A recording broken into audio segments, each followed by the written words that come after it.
Bonjour, ici CryptoLeague, j'espère que vous allez bien aujourd'hui. Alors, sans tarder, comme d'habitude, on va aller voir le prix du XRP qui se situe en quatrième position. On vient de redescendre encore une autre fois, juste en dessous de Doge à 1,57, légèrement en hausse de 0,3% depuis 24 heures. Les marchés sont très intéressants avec 2,5 trilliards de dollars. Fiat League, 1,57. LISC, Matic, LTC, ADA, les grands gagnants, 33 perdants contre 28 gagnants. Rien de spécial, comme 50-50. Et à cette heure-là, il y a juste 1,2 million de trades environ. Et on voit que le plus occupé, je dirais que c'est l'Asie. Et oui, parce qu'à cette heure-là, moi, à 9h30 du soir, c'est occupé là-bas. Heure de l'Est, moi, Québec. TradingView, le XRP USD, on va recommencer à regarder maintenant sur une base hebdomadaire les graphiques. Je vais arrêter de monter des graphiques en 2 heures, 4 heures, choses comme ça. Parce que moi, je suis long terme. Je garde 5 à 10 ans ma crypto. Alors, je vais vous montrer pourquoi c'est intéressant de voir une vue sur le weekly et monthly et non sur du day trading. Là. Désolé pour ceux qui aiment le day trading, mais moi, vu que je suis long terme, je vais vous montrer pourquoi que c'est beaucoup plus facile de garder une vue sur le long terme que le court terme. Beaucoup moins stressant aussi quand le prix change. Regardez présentement qu'est-ce qui se passe. Hein? On a eu ici quand même beaucoup d'activités pour le mois de mai. Pour cette semaine-là, la première semaine, excusez-moi, de mai. La deuxième commence dans le vert. Là, on voit que la première semaine, elle a été difficile. Hein? On a monté haut pour redescendre bas, mais ça, c'est intéressant comme mouvement. On va faire des analyses plus approfondies aussi sur du weekly. Alors, on va commencer avec les nouvelles sur bitcoinist.com que hier, on sait tous pour ceux qui s'intéressent à la crypto que Dogecoin a chuté de 30% par rapport à qu'est-ce que Elon Musk a dit sur SNL, Saturday Night Live, qui était à 11h30 heure de l'Est. J'ai écouté le début, pas tout au complet. J'avais pas envie d'écouter ça jusqu'à 1h du matin, mais on voit que après des semaines de spéculation et de volatilité extrême, de nombreux traders s'attendaient à ce que Dogecoin atteigne de nouveaux sommets après l'apparition de Saturday Night Live d'Elon Musk, qui était le host, que je trouve qu'il a bien joué son jeu. Il a joué dans plein de sketchs, c'était plutôt comique. Alors, en prévision des débuts du PDG de Tesla sur SNL, le prix du Dogecoin a bondi de près de 100% la semaine dernière, mais hier, il a vraiment descendu très très bas là, à 49 centimes à un moment donné. Regardez le graphique suite à qu'est-ce qu'il a dit, en quoi que le XRP c'était HUS Hustle, HUSLE Hustle. OK. Il a dit ce mot-là et sa mère aussi, elle a mentionné quelque chose en quoi que qu'est-ce qu'elle allait lui offrir pour la fête des mères. Elle dit sûrement pas du Dogecoin, quelque chose comme ça. Mais hustle, c'est une expression en anglais qui veut dire, petite seconde de mémoire, je suis pas sûr à 100%. HUS hustle, pas en arabe, non. Ça c'est quand ma femme après l'ordinateur.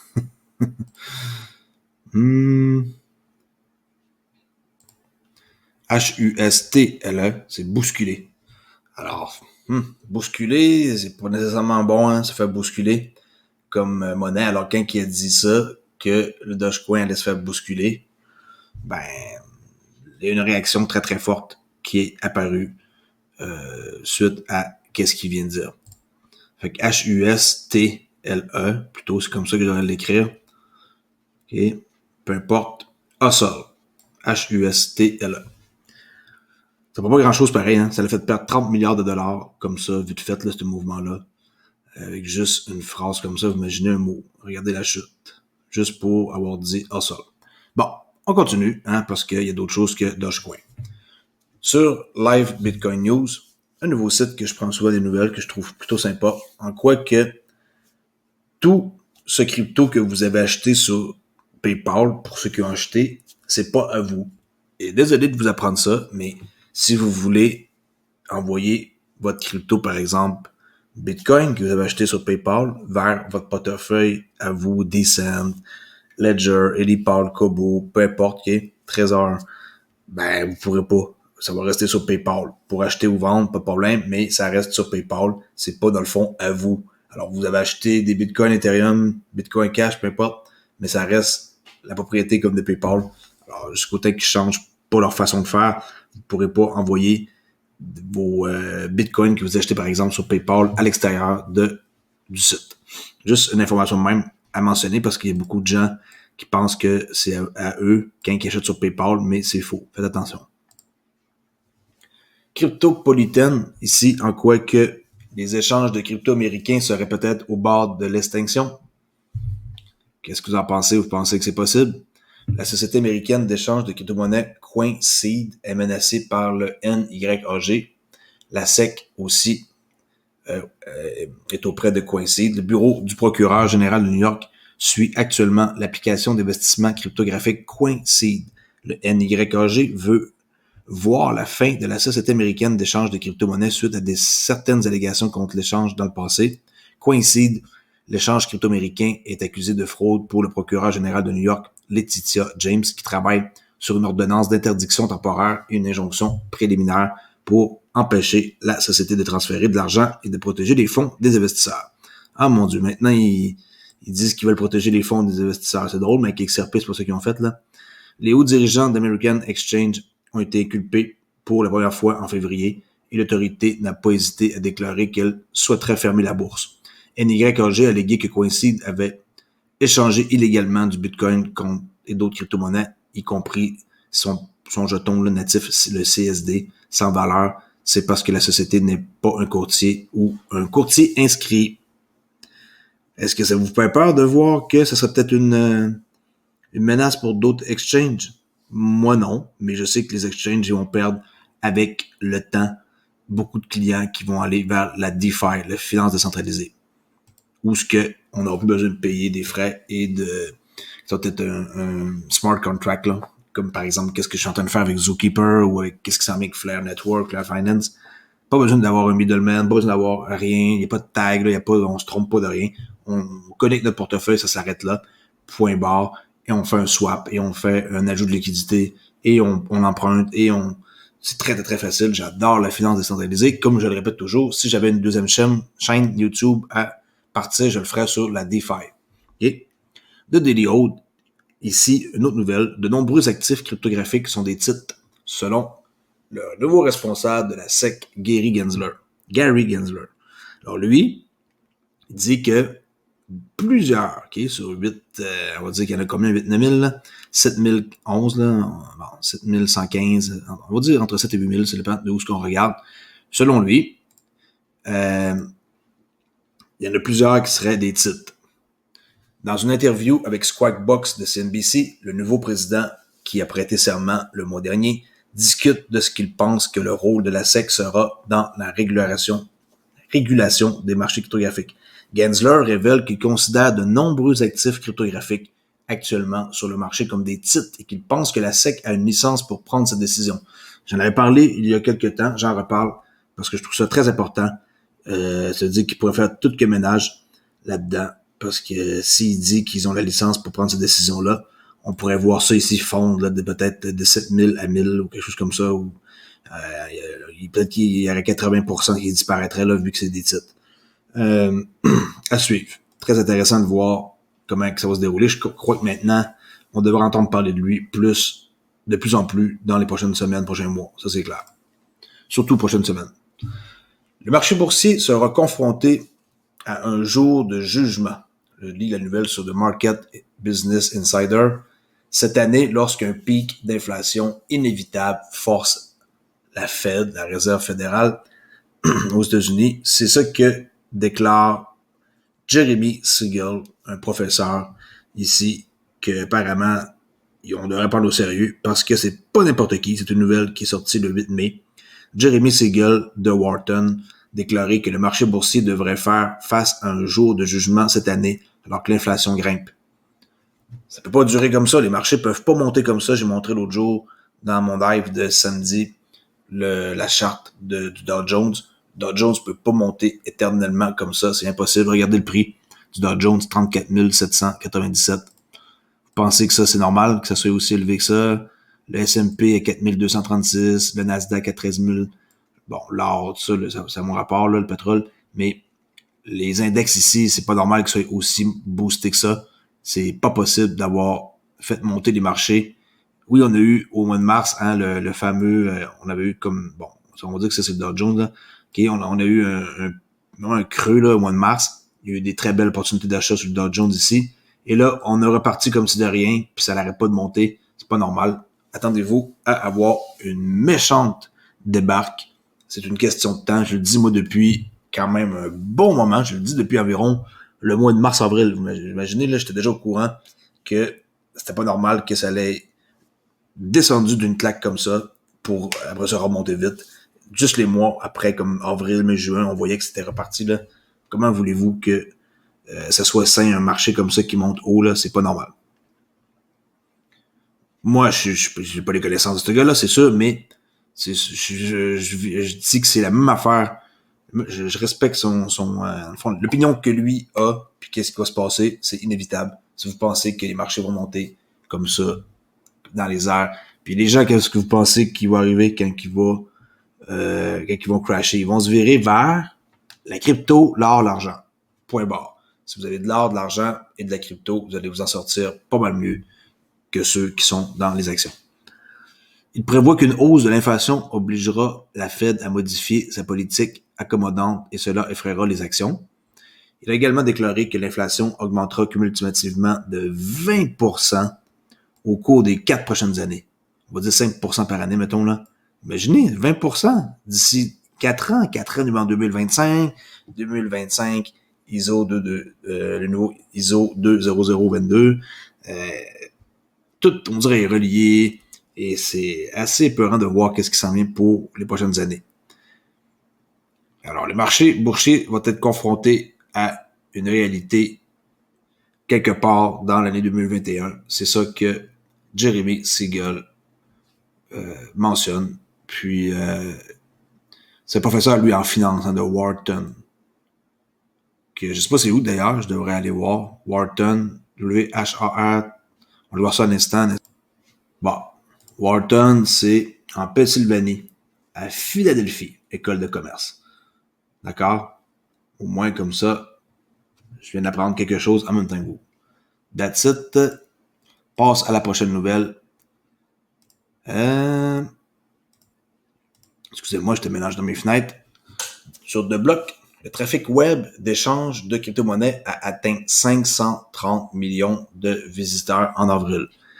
Les données tirées par SimilarWeb, que j'ai déjà utilisé d'ailleurs, qui est très cool comme site, montrent que les principaux échanges mondiaux de crypto-monnaies ont attiré 530 millions de visiteurs au cours du mois d'avril.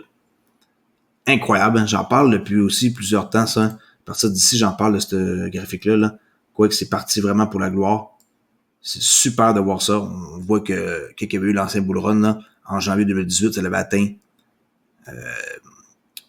vraiment un sommet haut. Et là, je crois qu'on vient de l'atteindre là, ici. Là. Pas mal pareil, là. Si on relie ça ensemble, là. Oups. OK. Alors, on voit que c'est en train de battre le record qu'on a connu ici en janvier 2018. 530 millions de visiteurs au cours du mois d'avril.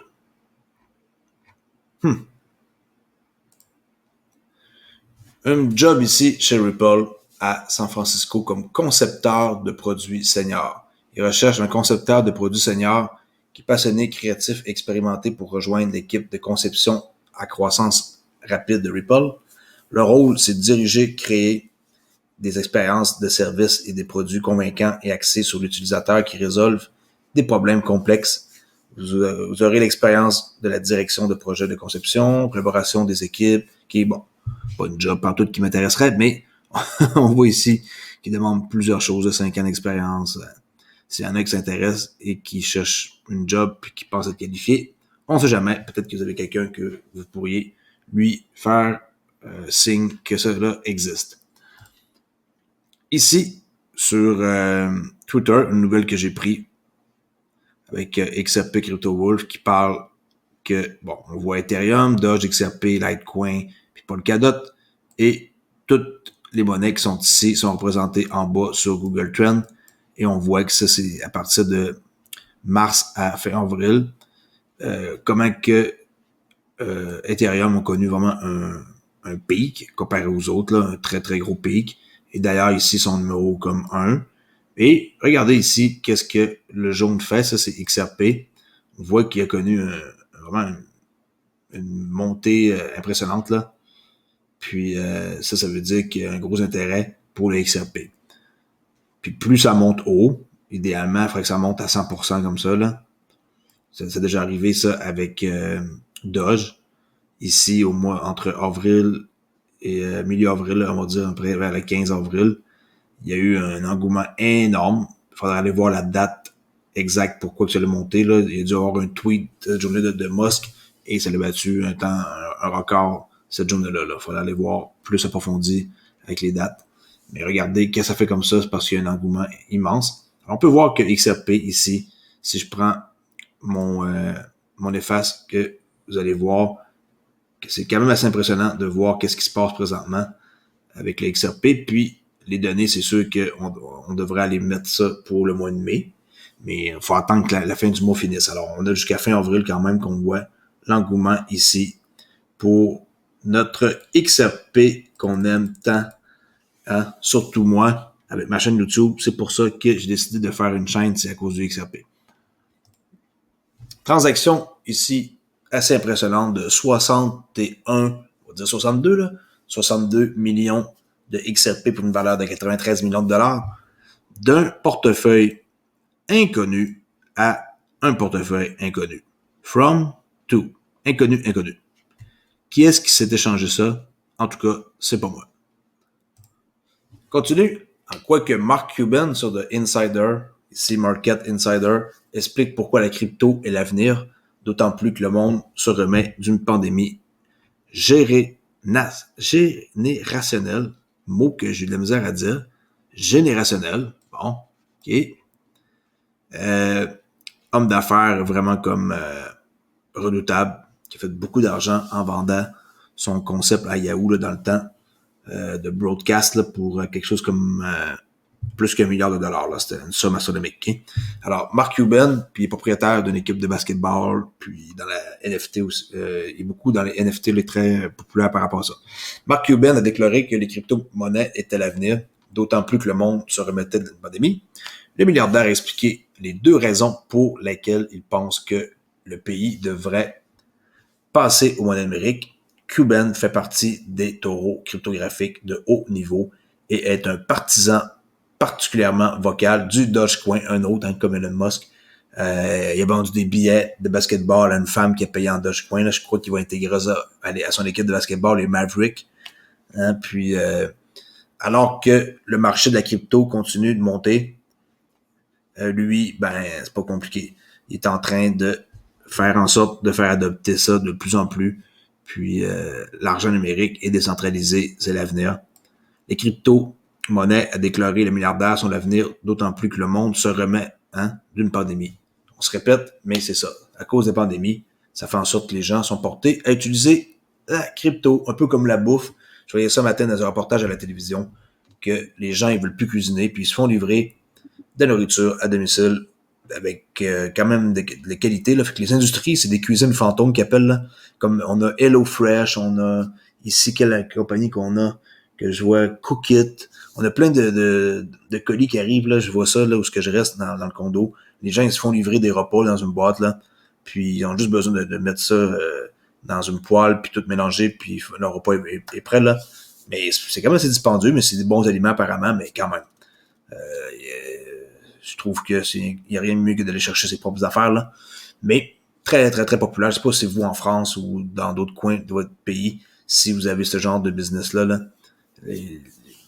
Au lieu de se faire livrer du restaurant fast-food, on se fait livrer de quoi qu'il y a de l'allure, en gros. Okay? Selon aussi le nombre de personnes, là. Vu que j'en parle, je vais aller vous montrer qu'est-ce que je veux dire, là. Comme par exemple, HelloFresh. C'est un... Ben, si je vous montre ici, société allemande de kits de repas cotés en bourse basé à Berlin en Allemagne. Il s'agit du plus grand fournisseur de kits repas aux États-Unis et exerce également des activités en Australie, Canada, Danemark. Et on peut voir, comme j'ai montré le site, vous recevez, vous mettez le nombre de personnes là, puis vous allez recevoir des genres d'assets comme ça, là. Mais tout ça, on peut le faire à la maison, mais les gens, ça vit maintenant à 2000 1000 à l'heure, là. 100 000 à l'heure, qu'on dit plutôt. Okay, on vit à 100 000 à l'heure. Et les gens veulent plus cuisiner. Ils veulent carrément avoir tout rôti dans le bec. Puis ils sont prêts à payer quand même assez cher. Là. C'est pas donné commander de la bouffe comme ça. Là. D'accord. Je reviens à mon sujet. Je me suis éloigné, mais j'aime ça parce que je sais que vous allez commenter là-dessus et qu'il y a des gens qui sont qui doivent savoir de quoi que je parle ici. Là. Puis je trouve que depuis la pandémie, juste pour rappeler que Mark Cuban, de quoi je parlais, que la monnaie numérique, ici, depuis la pandémie, ça a occasionné un boom. Ben, c'est ça. Là, l'argent numérique est utilisé pour acheter de la bouffe en ligne et cuisiner le moins possible. Les gens, ils détestent ça. Incluant moi, mais heureusement, j'ai une femme qui fait la manger et qui est très bonne, alors j'ai pas à me plaindre. Bon, Cardano, qui est sur le point d'exploser, déclare Benjamin Cohen, un analyste de cryptographie. Cardano, qui est un excellent projet. L'analyste crypto Benjamin Cohen a partagé ses idées sur l'action des prix de Cardano, ADA, qu'on appelle ADA, et sur la direction vers laquelle il pense que le concurrent Ethereum se dirige. On peut voir ici une vidéo de lui qu'on n'ira pas voir, mais selon qu'est-ce qu'il dit, ça pourrait atteindre 1,64$. Okay, présentement, il est à combien? Cardano. Non, 1,78$, c'est pas bon d'abord. OK, il a augmenté de combien? 10%. Ben, quand on voit ici, 1,64$, c'est pas compliqué, c'est qu'il pourrait augmenter son prix de 500% par rapport à son prix actuel de 1,64$. Là, il est pas à 1,64$, il est déjà à 1,78$, qui est la nouvelle, elle date pas de il y a quelques minutes, là. On peut voir que la nouvelle date de 9. C'est aujourd'hui, mais je veux dire, le prix a augmenté. Alors, bon, 500% à partir de 1,64. Faites le calcul. Il pourrait monter quand même plutôt haut. C'est intéressant d'en avoir. Si vous en avez, tant mieux. Le best, c'est d'être diversifié ou de faire une espèce de je mise beaucoup sur un ou deux ou trois grands joueurs et c'est tout. Là. C'est pas obligé d'avoir non plus des 15-20 sortes de monnaies comme moi. Là. Vous pouvez avoir juste comme 2-3 monnaies, mais des projets sûrs là, comme XRP, Cardano, VeChain, XLM, des projets que vous êtes prêts à attendre que ça décolle et que ça gagne avec le temps, puis qui s'ajuste à sa valeur qui devrait être élevée pour tous ceux que j'ai nommés. La Dogecoin Mania, bon pour l'industrie de la crypto, selon le D-Yield, c'est ce qui déclare Michael Saylor de MicroStrategy. Cet homme-là ici, que d'ailleurs j'ai publié un truc très très drôle là, sur Twitter à son sujet. On va aller voir à l'instant. J'ai lu sur mon profil. On va aller voir ça à l'instant. Ici. Si vous n'êtes pas au courant de cette vidéo-là, on peut aller la voir à l'instant. Vous allez trouver ça plutôt comique. Je fais une parenthèse parce qu'il se fait interviewer par cette femme-là et on va voir que l'ancienne méthode de faire, là, tu sais, Warren Buffett avec son acolyte, les milliardaires là, qui ont fait fortune dans les actions puis qui ont été des gens formidables là, dans les plus riches. Puis pour les investissements avec Berkshire Hathaway qui coûte une fortune là, de type A, type B moins cher. Il fait allusion que maintenant les gens sont vers les trucs techno puis les nouvelles affaires comme Bitcoin, finances décentralisées. Je vais vous montrer ça parce que ça vaut vraiment la peine, ça me fait super rire. On va écouter à l'instant et vous allez voir pourquoi que j'ai décidé de la publier sur ma page. Alors, on écoute ça à l'instant même. I want to play this clip for you and get your thoughts on the other side. Let's watch. I think I should say modestly that I think the whole damn development is disgusting and contrary to the interests of civilization. I mean, isn't Charlie Munger old enough to be your great-grandfather, Michelle? Like, I mean, do you go to your great-grandfather for investment advice on new technologies?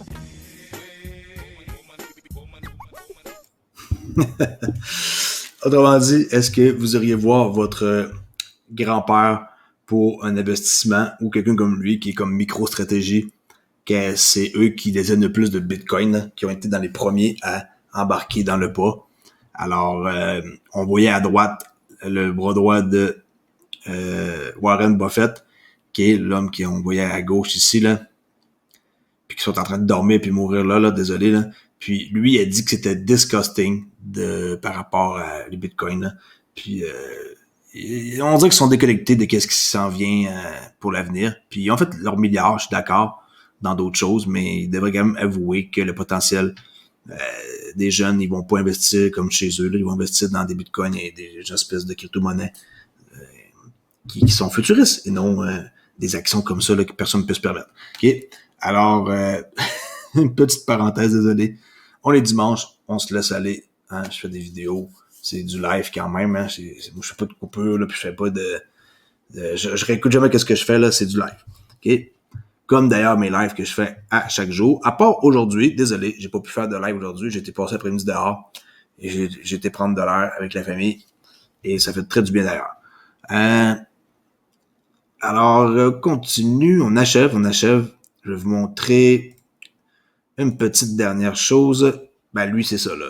Dans le fond, Michael Saylor de MicroStratégie, qui dit que grâce à la Doge Mania, que c'est bon pour la crypto, parce que ça fait connaître les autres sortes de crypto, et grâce à ce petit chien-là, ben, les gens, ils vont s'apercevoir que qu'il n'y a pas juste Bitcoin qui existe. Puis, bon, lui, étant donné que il est très présent dans les bitcoins, ben, je tenais à vous le dire que l'industrie de la crypto va être encore plus connue grâce à la Doge Mania. Je vous montre ici le projet Flare Network qui va décoller cet été pour 2021, qui va s'appeler Flare Still Metaverse. Là, je l'ai mis en français, là, mais c'est Metaverse, là.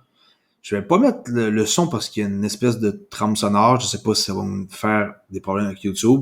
Mais je vais vous montrer l'image. Ben là, pas le début parce que c'est juste comme la Terre, là.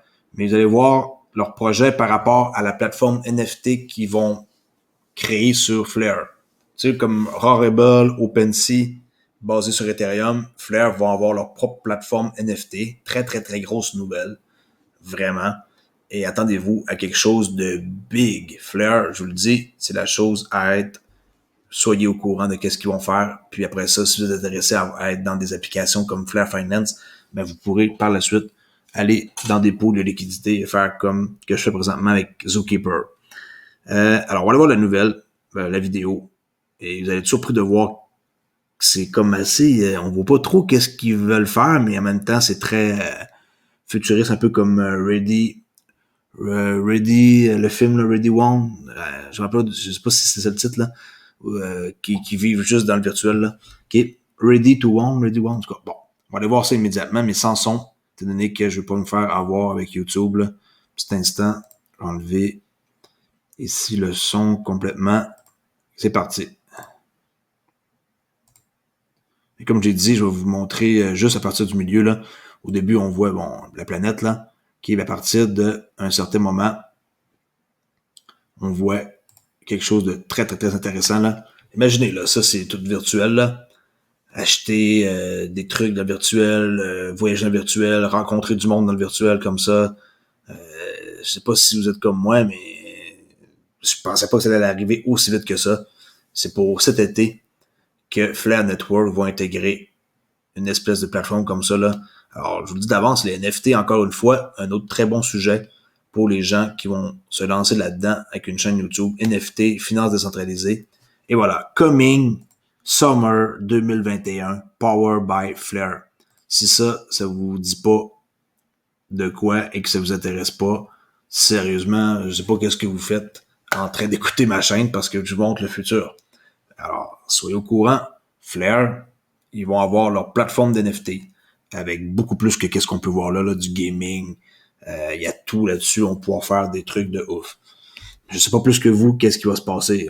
C'est une vidéo assez comme qui peut être interprétée de plusieurs façons, mais gaming, NFT, choses comme ça qui est virtuel.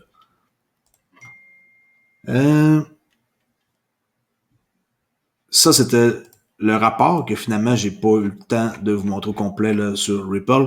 On en parlera peut-être dans mon live de demain, OK? Sur le rapport du T1 en 2021, là. 9 minutes de lecture. Je vais le mettre dans la description s'il y en a qui veulent le lire. Alors pour aujourd'hui, c'est tout. M'arrête là. Je sais que ma vidéo est rendue un peu longue, mais je vous dis, Mon contenu est unique et je suis le seul Québécois à faire des vidéos sur une base quotidienne, je répète, ainsi que des lives, à part aujourd'hui. Hein? Quelques exceptions, des fois. Si vous ne connaissez pas, Crypto Ali sur YouTube, Twitter, Olivier_XRP. Et si vous voulez participer pour rejoindre ma chaîne en tant que membre payant, vous pouvez cliquer ici sur rejoindre et je vais annoncer prochainement, d'ici une semaine, quelque chose que je vais intégrer ici à rejoindre, qui devrait faire plaisir à plusieurs d'entre eux, à plusieurs des abonnés qui me suivent. Alors, soyez vigilants. D'ici une semaine, je vais faire une grande annonce. Et en plus, j'attends avec impatience d'avoir mes 5000 abonnés pour pouvoir donner des XRP. Hein? Alors, si vous êtes vraiment intéressé avec mon contenu, inscrivez-vous parce que vous avez la chance de gagner des XRP gratuits dans pas long. Je suis rendu à 4450 quelque chose abonnés. À 5000 abonnés, j'ai promis de faire un tirage. Merci beaucoup. Je vous dis à demain pour la vidéo quotidienne et le live. Bye!